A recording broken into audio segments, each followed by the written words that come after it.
So Heather here thinks that I broke no contact because I went to my doctor's office that my mom happens to work in while doing my best to avoid her, having no reason to interact with her whatsoever. And when I explained that, she said that clearly I went the reason that I went to that office and didn't find a new PCP was because of retaliation.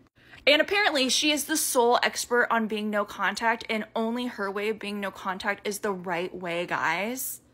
Like, it's just so absurd because if you go back to the video that she commented this on, it's 10 minutes of me talking about how excited I am because my primary care physician is so wonderful and she listened to everything that I had to talk about because I've been dealing with a lot of chronic illnesses and issues specifically in the last year that have made my life pretty miserable. And I've tried seeing specialists and they just have not been listening to me. And so I went to her and asked for like 8 different referrals, and she referred me to every single one of them. And she's getting me set up with a geneticist more quickly because she has a personal relationship with them so that I can get evaluated for Ehlers-Danlos syndrome. She was knowledgeable about Ehlers-Danlos syndrome, which is a very rare thing to find in medicine right now, especially with a primary care physician. She even pulled out the checklist and did it all for me. The only thing she couldn't check, obviously, was the genetic testing.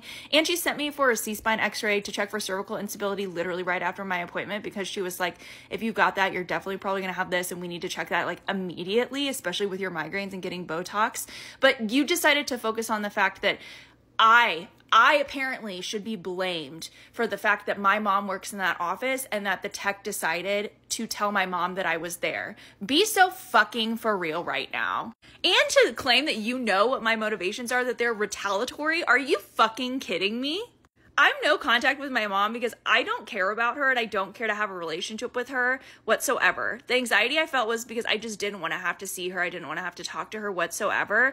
But like, I'm not sacrificing my care because of this woman. I've already had to sacrifice so much. I've sacrificed all of my family. And if you are chronically ill, you know how difficult it is to find a doctor like my doctor.